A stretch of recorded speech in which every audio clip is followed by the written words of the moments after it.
nos ministre esta tarde. Señor, te damos muchas gracias, muchísimas gracias por tu palabra. Tu palabra es maravillosa, es tan hermosa para nosotros, nos deleitamos en tu palabra y, Señor, reconocemos que es nuestro alimento, nuestra vida. Nos llenamos de poder, de nuevas fuerzas, de vida abundante por tu palabra. Señor, te rogamos que hoy fluya esa palabra aquí. Una vez más, una palabra apostólica, profética, evangelística, pastoral y magistral, Señor. Que un espíritu de revelación fluya esta tarde aquí sobre tu pueblo. Ábrenos los ojos, Señor. Te rogamos, revélanos tu verdad. Y te damos gracias porque toda palabra que sale de tu boca no vuelve vacía. Y vemos que estás obrando en medio nuestro, en cada uno de nosotros, a través de la palabra. Señor, muchas gracias. En el nombre del Padre, del Hijo, del Espíritu Santo. Amén. Primera de Reyes, capítulo 17, es donde vamos a leer esta tarde. Y antes de meternos a leer la palabra, permítanme hacer una breve introducción. Esta palabra tiene que ver con una personalidad de la Biblia que se llama Elías. ¿Por qué lo vamos a ver a Elías? Porque, como dijimos ayer, y de alguna manera hoy estamos continuando el fluir de la palabra de anoche. Le invito que si no vio el mensaje de anoche sábado lo pueda hacer.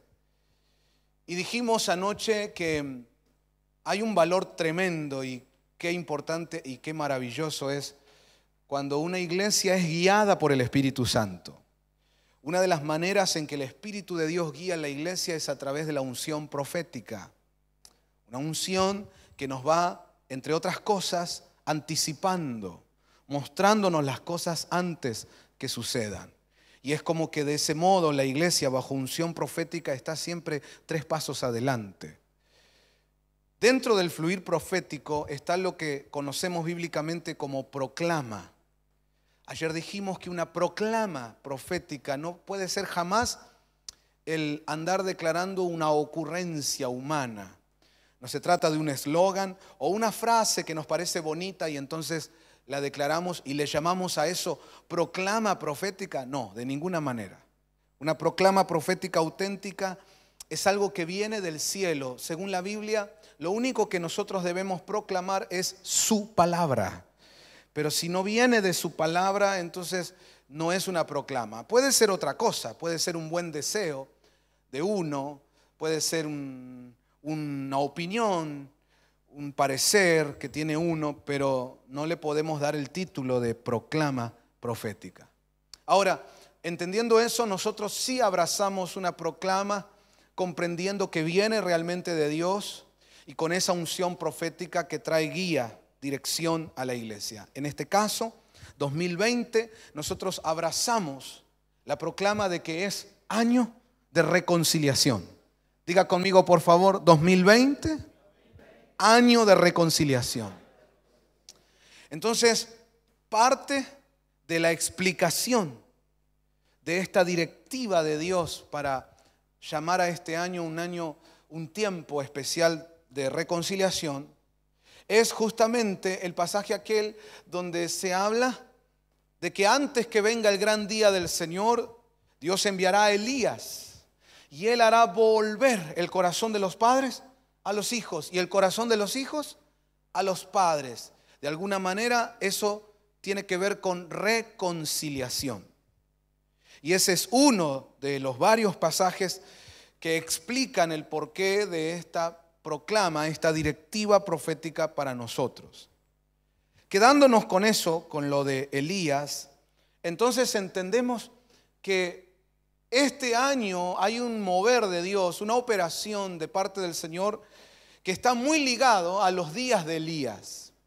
Por lo tanto, meternos a estudiar, a profundizar un poco más acerca de Elías, de los días de Elías, de las cosas que sucedieron con esta personalidad de la Biblia, nos va a ayudar a entender más este tiempo que nos toca vivir. ¿Cuántos dicen amén? Haciendo esta introducción, ahora sí, Veamos Primera de Reyes, capítulo 17. Dice, entonces Elías Tisbita, que era de los moradores de Galaad, dijo a Acab, vive el Señor, Dios de Israel, delante de quien estoy, que ciertamente no habrá rocío ni lluvia en estos años, sino por la palabra de mi boca.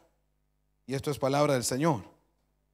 Lo primero que les quiero mostrar es una unción especial que desarrollaba el profeta Elías. Y si nosotros entendemos que estamos viviendo días de Elías, que en el mover de este tiempo de parte de Dios está operando esa unción, pues esto mismo lo tenemos que desarrollar nosotros, saber cómo manejarlo. Y con la ayuda del Espíritu Santo así se hará.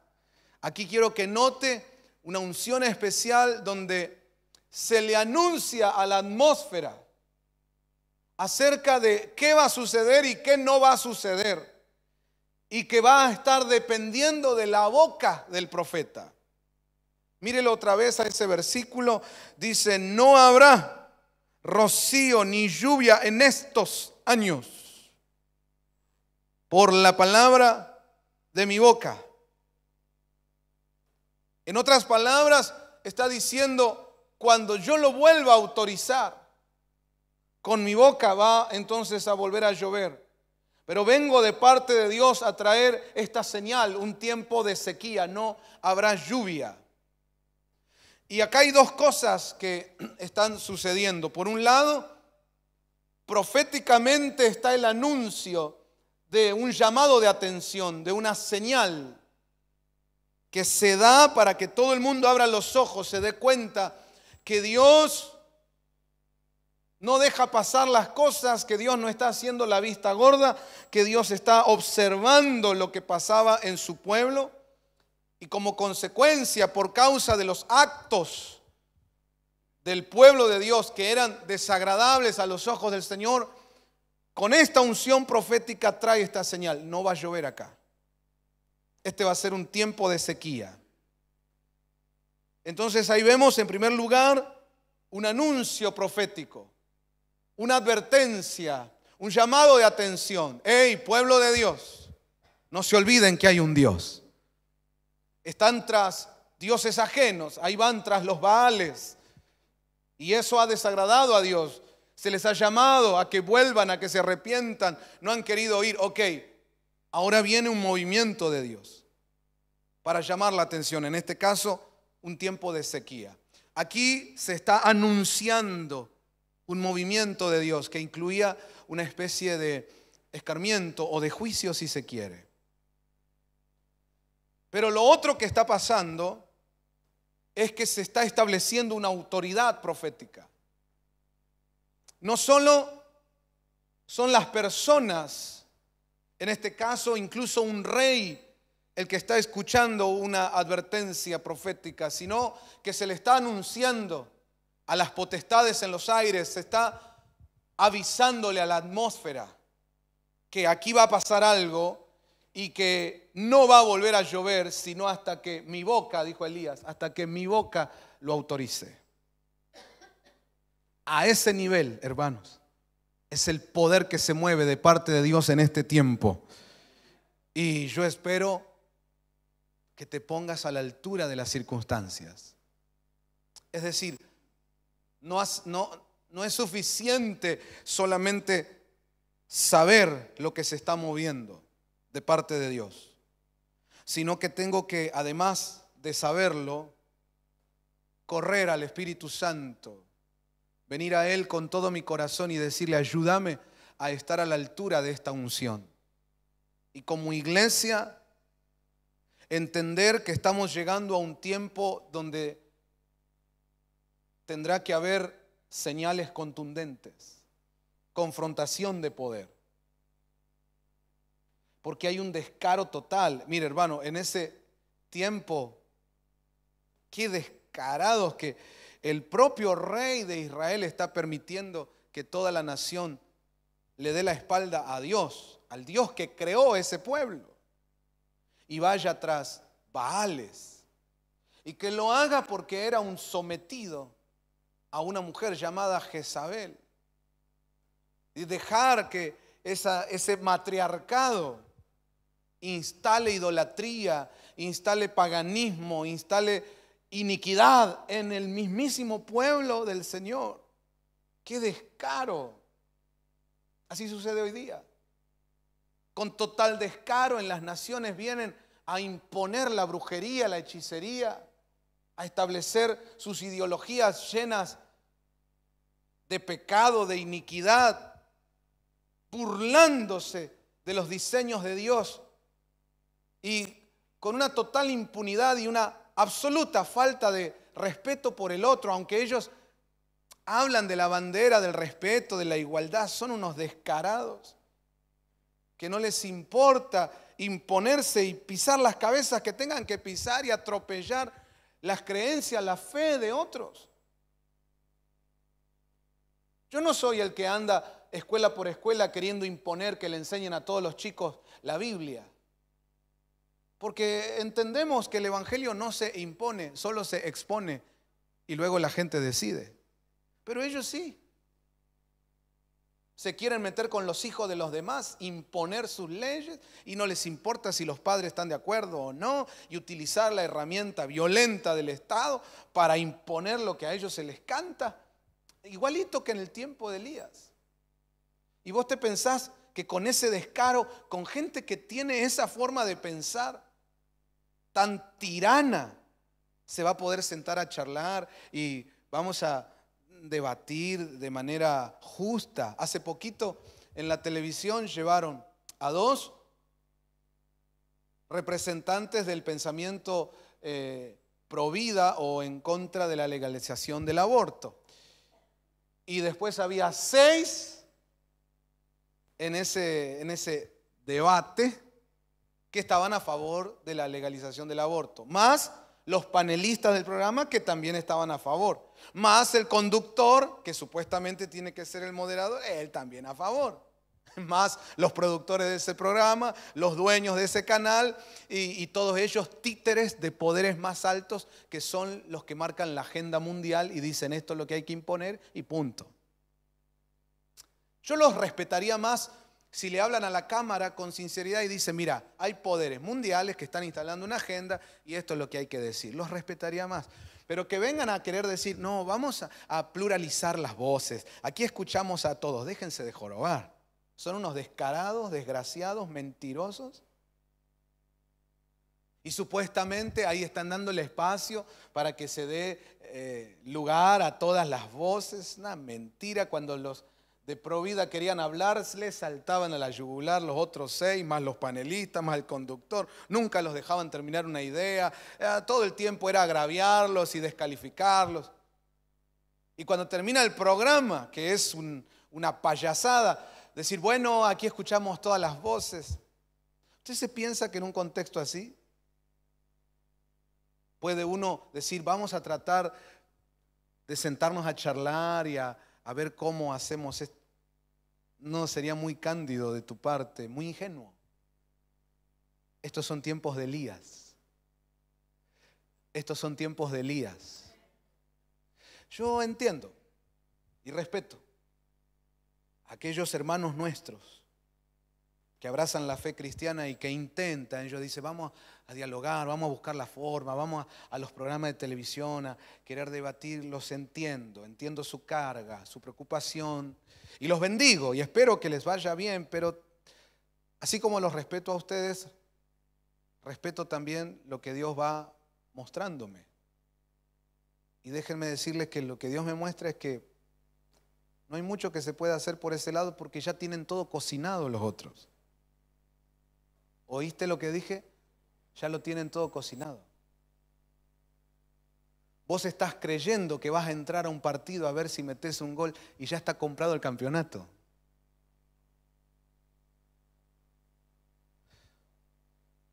Entonces, vengo a decirles de parte del Señor, estos son días de Elías y la iglesia va a tener que entenderlo y mejor temprano que tarde. Que llegó el momento de, con la autoridad del Señor, plantar señales. confrontación de poder. Elías llega y dice, miren, todo lo que están haciendo está mal. Y como muestra de que Dios les está llamando la atención, acá no va a llover hasta que yo diga. Y al principio puede que se le rieran, se burlaran, pero el tema es que pasan los meses. Incluso acá se habla de años. Y no llueve, y no llueve.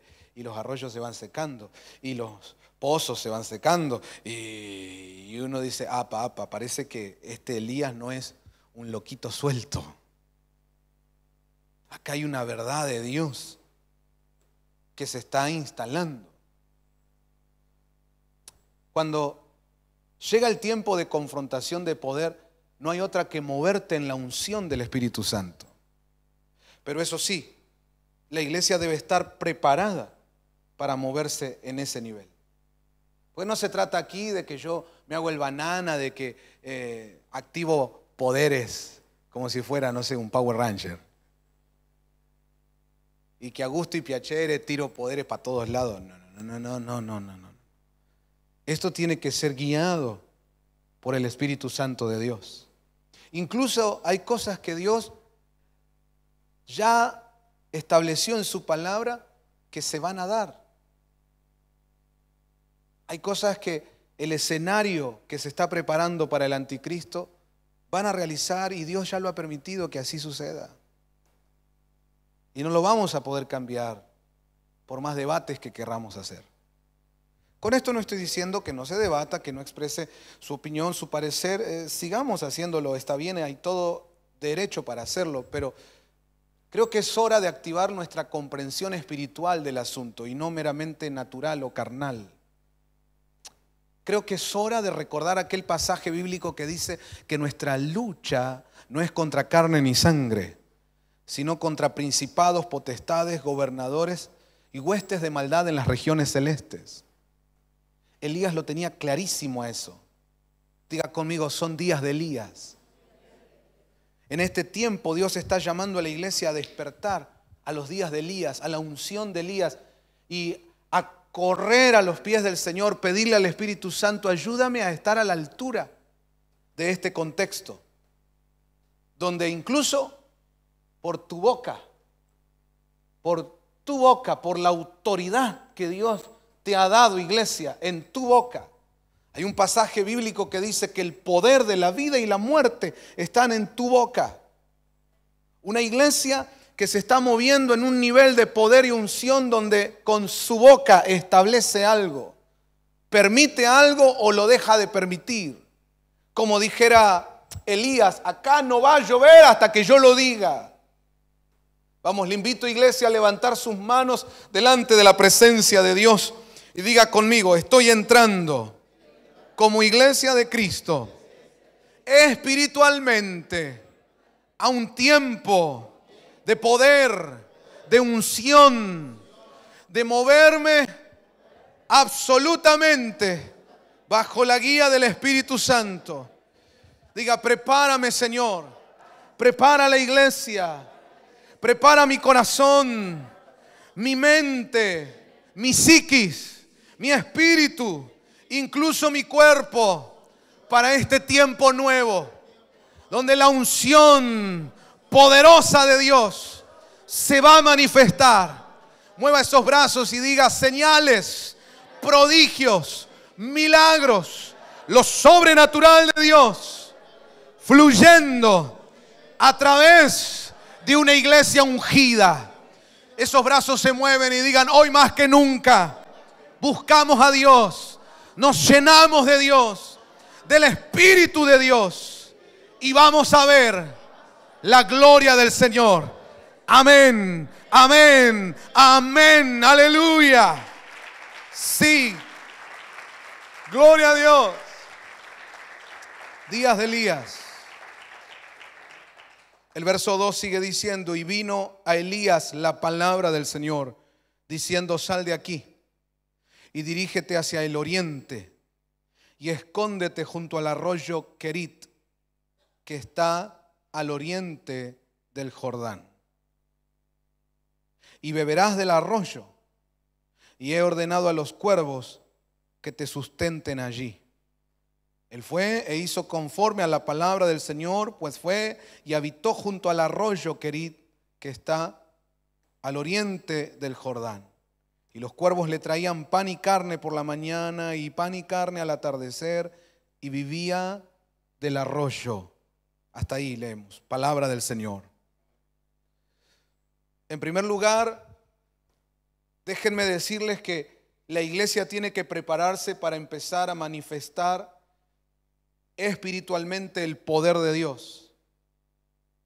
Pero aunque desde el plano espiritual se ha de fluir, se ha de soltar, va a tener repercusiones también en el plano material, literal.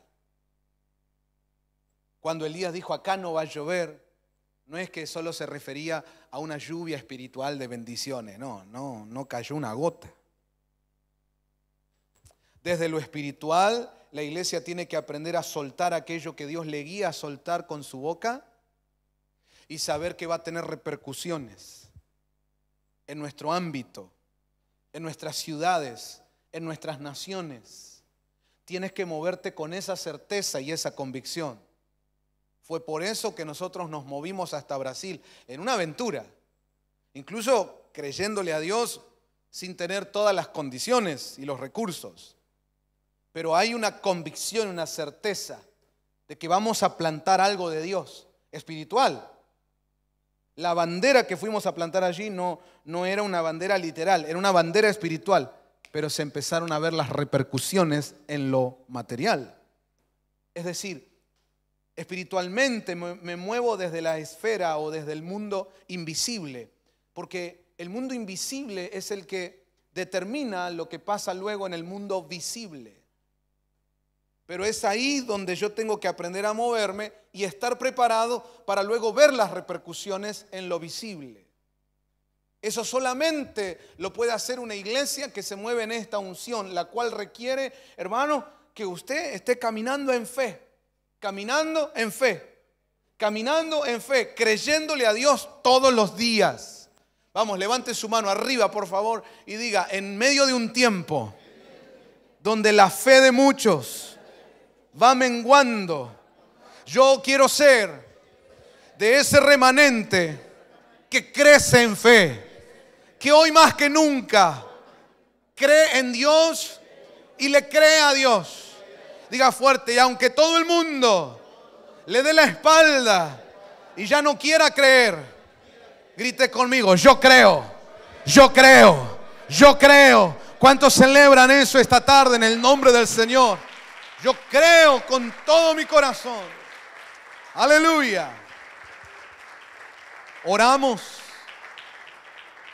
Oramos para que no falte la fe. Lo digo de nuevo, oramos para que no falte la fe. Roguemos, intercedemos, hermanos, estemos en oración. Y parte de esa oración tiene que ser, Señor, que se fortalezca la fe de tu iglesia, de cada ministro, de cada hermano. Cuando toca pasar por pruebas, por situaciones difíciles, que no mengue la fe, que no falte la fe. Déjeme decirle que esa es la misma oración que está haciendo nuestro Señor Jesucristo a la diestra de Dios Padre, intercediendo por nosotros. Cuando le contó a Pedro que lo iban a venir a zarandear, no le dijo, yo voy a impedir el zarandeo. No le dijo eso. Lo que dijo es, yo estoy orando por ti, que no te falte la fe.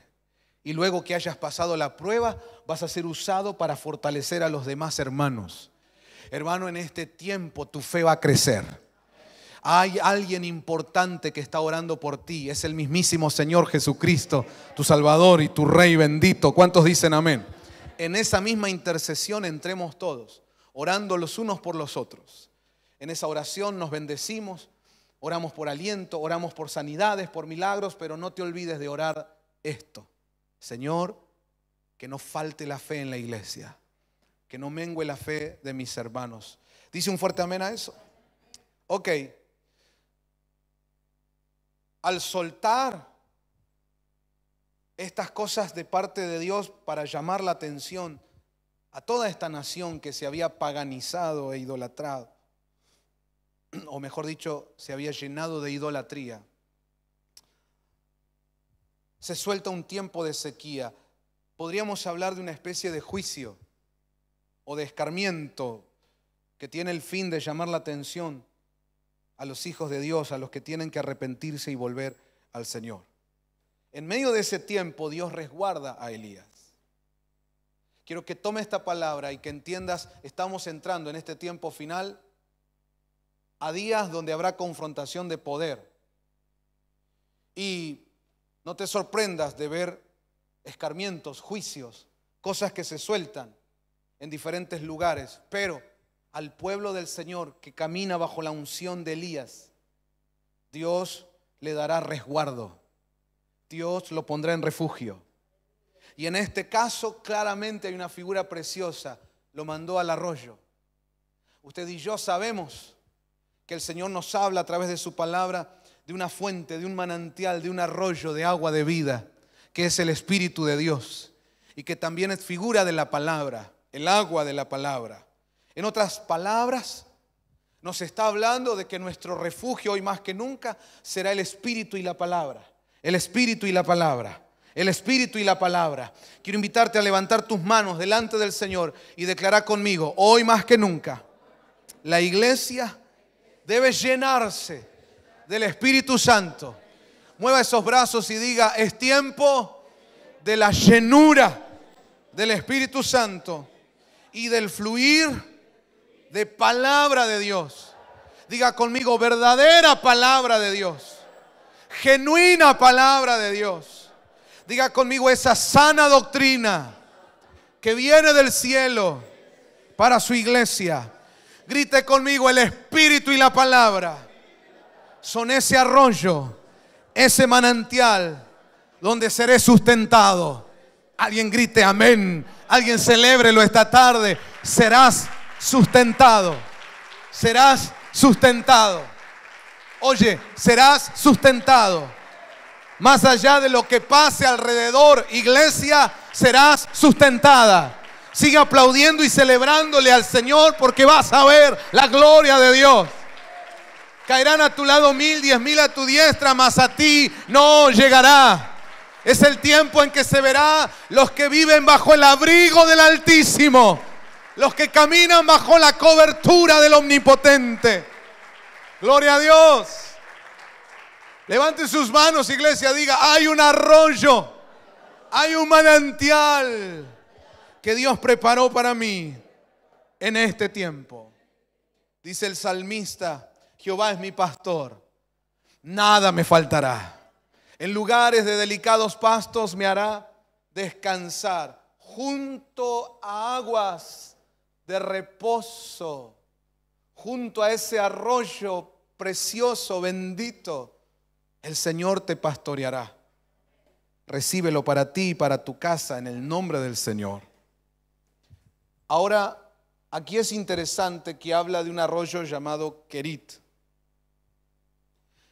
Cuando vas a investigar el significado de esta palabra hebrea, Kerit, viene de una raíz que significa corte, separación, rebanar. Corte, rebanar, separación. Y según el diccionario Strong, dice que el concepto Kerit es de donde nace aquel acto que hizo Abraham. ¿Se acuerda usted cuando establece un pacto con el Señor? Y dice que cortó los animales que traía para sacrificio delante de Dios.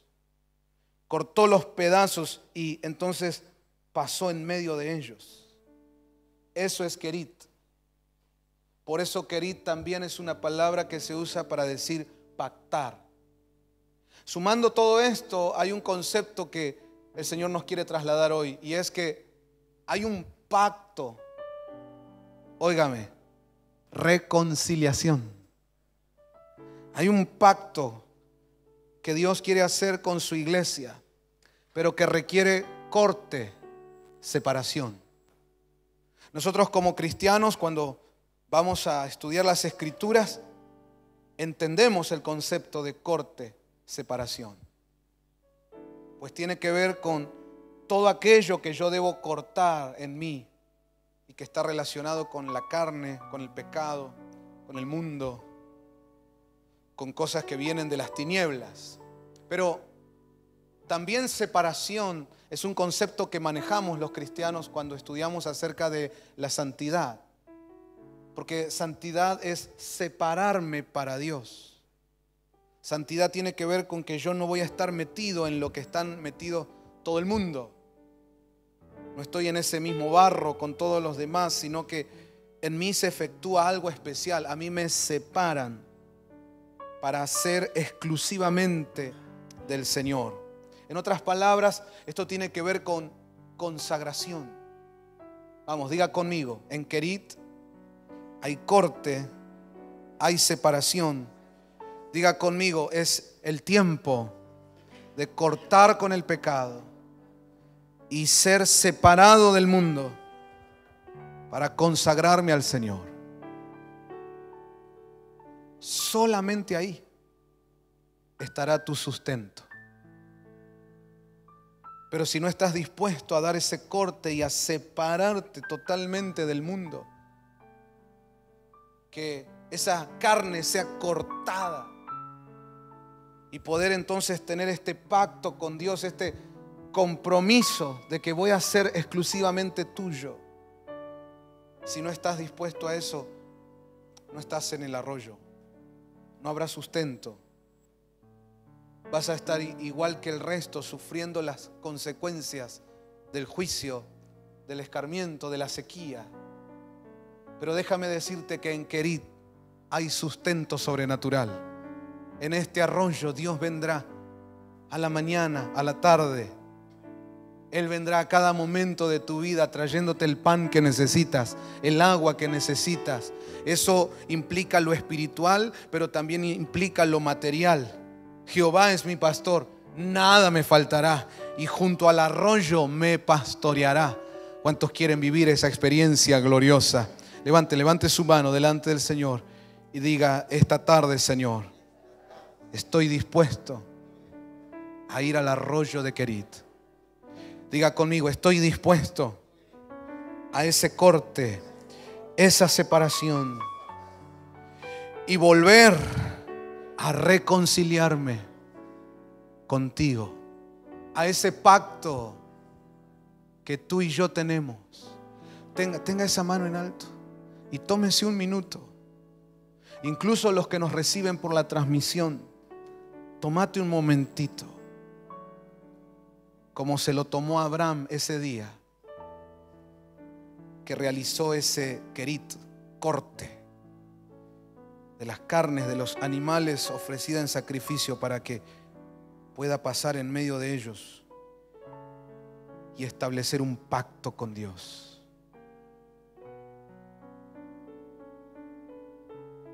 Hay gente que en este año de reconciliación tiene que volver a servirle al Señor. Tienes que reconciliarte con tu destino profético. Huir de tu llamado solo empeora las cosas.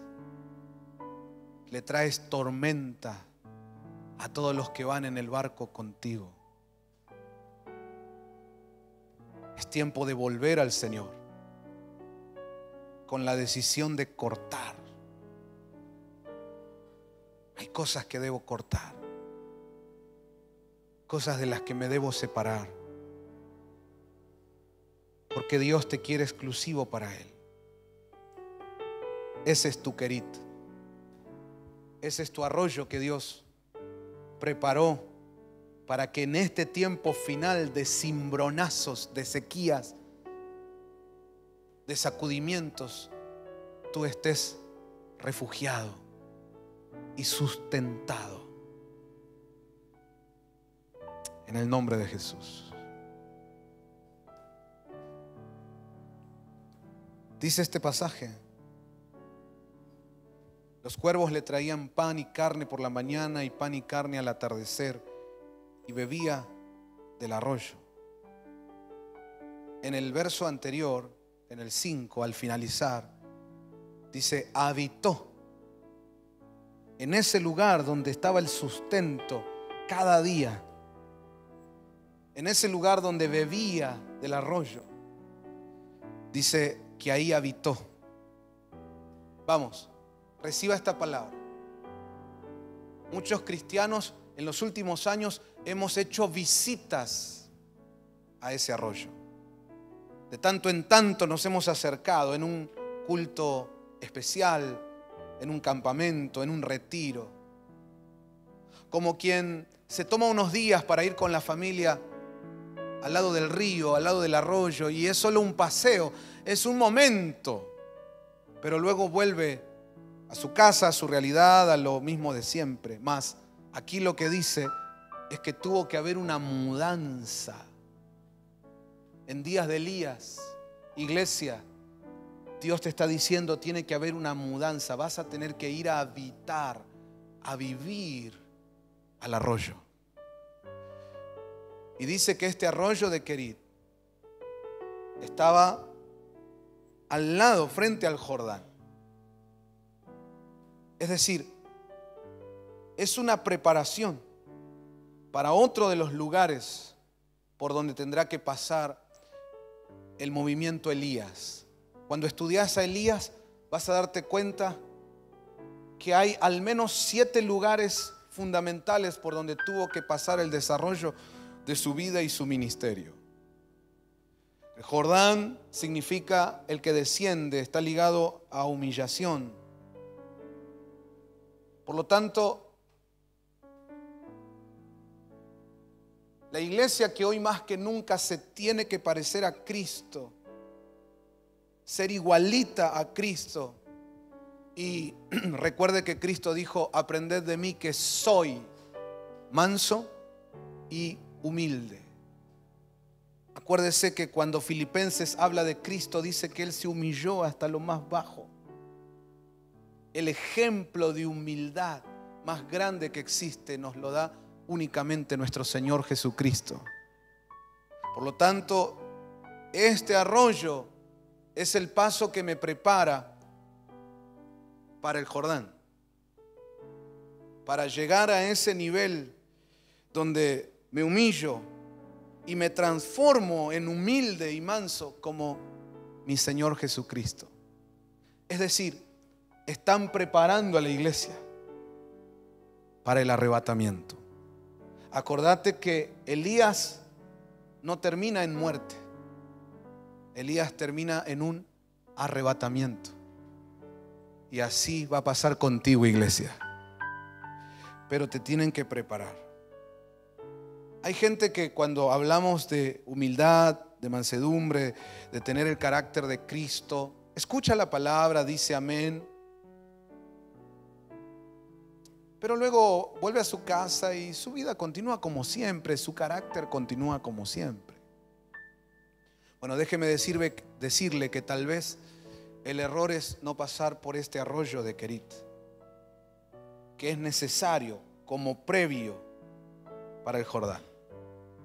Es decir, sí o sí, para llegar a ese descenso, esa humildad que me hace igualito al Señor, primero en Querit, yo tengo que cortar con algunas cosas, separarme de algunas cosas,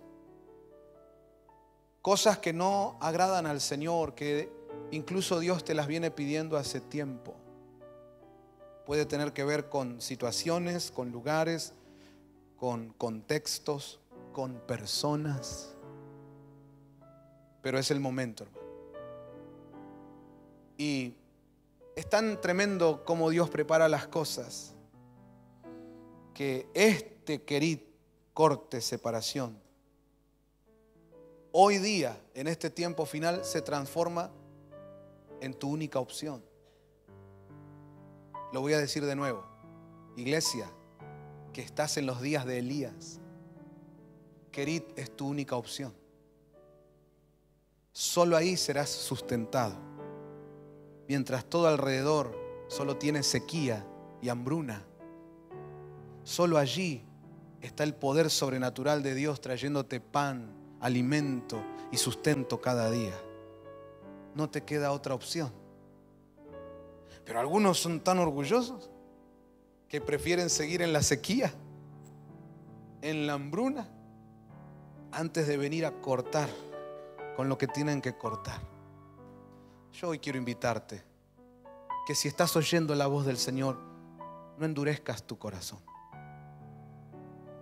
Habrá que tomar esa decisión. Kerit, ahí está tu sustento. Le invito a cerrar sus ojos, a inclinar su rostro.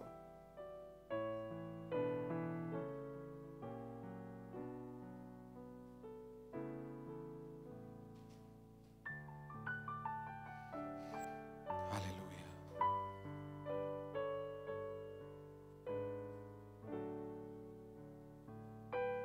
Yo puedo percibir una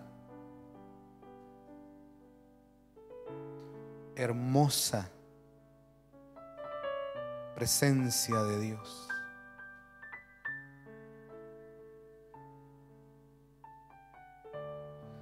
Que te está invitando, te está llamando.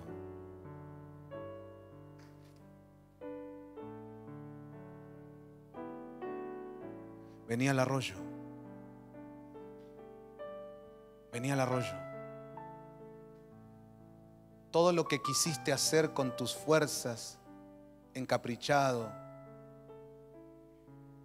desde tu carne, al final no conseguiste nada. Solo frustración. Vení al arroyo. A veces nosotros queremos servir a Dios, pero seguir ligado a cosas las cuales Dios quiere que cortemos. Pero en nuestra obstinación queremos hacerlo así como nos parece a nosotros y nada hemos conseguido. Pero este tiempo final que nos toca vivir hoy, hermano, por favor, no sigas obstinado ni endurecido. Vení al arroyo. Es nuestra única opción. Solo ahí está el sustento. Vení al arroyo de Kerit. Esta tarde, ahí en tu lugar donde estás orando, déjame invitarte a hacer esos cortes, a rebanar, a experimentar esa separación. Hoy es el día, hoy. En el nombre de Jesús. La buena noticia es que vas a tener tu encuentro con Dios. Pacto. Pacto. Como el de Abraham con Dios. Cuando preparó esa cita, habrá estado un buen momento. Le habrá tomado un buen tiempo cortar esas carnes de los animales del sacrificio. Cortando, Kerit. Pero cuando cortó, por allí pasó Dios. Cuando cortó lo que había que cortar, allí vino el Señor. No vino a hacer el pacto antes, vino después que cortó. Te invito esta tarde, dale, con la ayuda del Espíritu Santo, hace ese corte, toma esa decisión. En el nombre de Jesús. En el poderoso nombre de Jesús.